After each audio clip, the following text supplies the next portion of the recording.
Chapter 3. The Council of Three. Rome, Italy, April 22nd, 110 CE. The chamber smelled of lamp smoke and beeswax, scrolls stacked high along the walls. Behind the barred door, Tacitus, Pliny the Younger, and Suetonius sat close, voices low. Tacitus spoke first. Paul is dead, but his invention grows stronger than he ever was. His letters spread like fire. Worse still, the Gospels are twisting the story itself.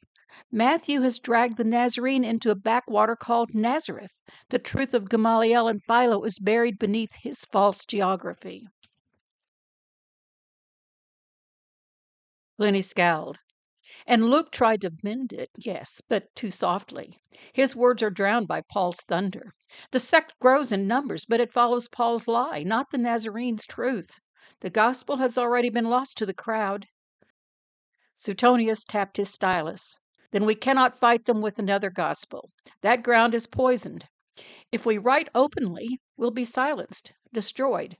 But if we write in shadows. Tacitus leaned forward. In shadows? In enigmas, Suetonius whispered. Fictions that seem harmless. Writings no censor would strike. Gossip, history, letters between friends. Beneath the surface, we bury the truth. Pallas, the woman who held Rome's empire together, servant of father and mother, silent high priestess. The baker's tomb will keep their bodies. Our words will keep their story. Pliny nodded slowly, thoughtfully. Yes, I can write Montanus a letter, feigning disgust. I'll mock the Senate for heaping absurd honors on Pallas, but the more I sneer, the more believable the decree will seem. To those with eyes, it will testify. Tacitus smiled. And in my annals, I will describe the decree soberly, as though it were fact. Praetorian ornaments, a fortune refused. And I'll add that she saved her voice by never speaking. They'll think it's arrogance. But others will know. Silence was her disguise. Suetonius added, and I will scatter the rest in lives and anecdotes, small, forgettable things, a freedman's power, a woman hidden in plain sight, enough for later generations to knit together. Tacitus frowned. But will not future ages call us liars? Pliny gave a thin smile. Let them. Doubt will still make them repeat our words. Even disbelief preserves memory. Better they mock than forget. The three raised their cups in solemn pact. Paul's farce had attracted followers looking for an easy path to heaven, but in letters, histories, and lives, the truth would still survive. Outside, the fountain splashed into the Roman night, scattering droplets like seeds sown in secret soil. The shutters rattled in the night breeze, lamplight dancing across the study.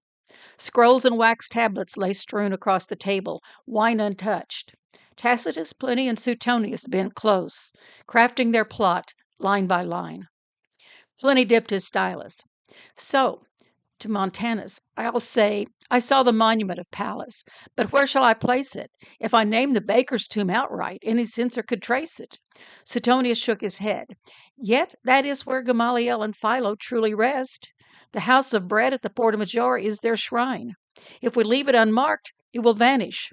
Better to record it, even if disguised. Tacitus leaned back, frowning. But a censor could alter it, or a later apologist. They might erase the name, shift the location, rewrite the story. What if centuries from now the tomb is called something entirely different? Pliny's mouth twisted into a smile. Then the irony must be thick enough to protect it.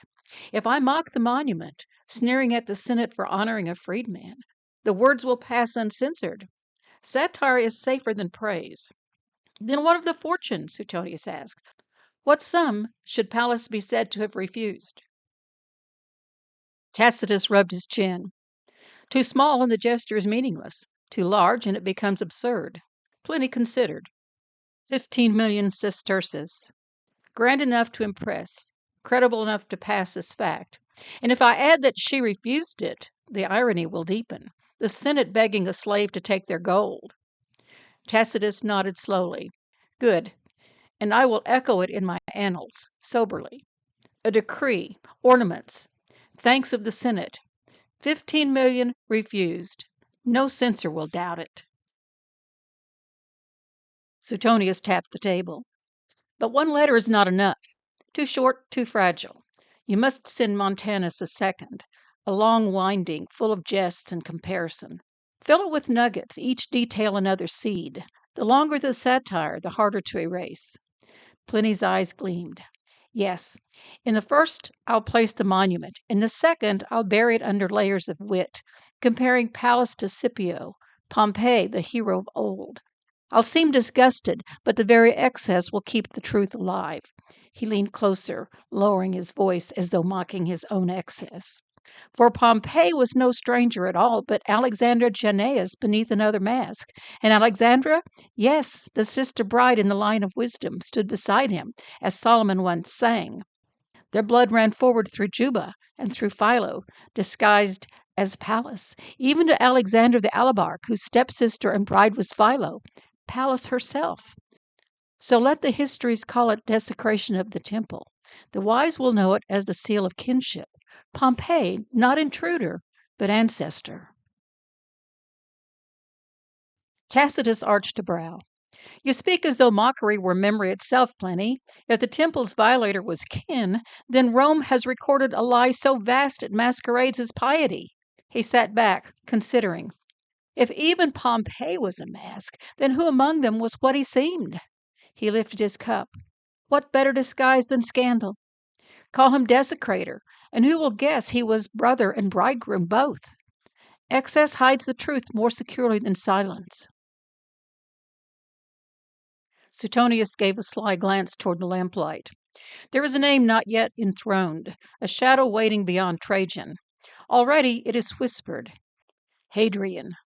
Ha-Adar An, the glory of Ansar. Let them one day call the bearer Optimus, builder, traveler. The wise will know it as no man at all, but a mask of Gadal Adar, Micah's daughter Jerusalem, clothed in marble and command, and we shall write it all as scandal, for nothing shields the truth so well as gossip. Suetonius leaned in. That is the way. History disguised as mockery. Biography cloaked in gossip. Letters that appear innocent, yet bear the weight of our secret. Paul's letters and Matthew's gospel may flood the world, but our enigmas will flow beneath them. Tacitus smiled. Then to the letters. May every word be a mask, and every mask a memory of Pallas. Let the blind see only the emperor. The wise will hear the ancient daughter in the syllables, and the empire itself but a mask for Ansar and Caesar's light. The 3 cups touched. On the table, Pliny pressed his stylus into the wax, carving the opening words. Gaius Plinius to his friend Montanus. Greetings.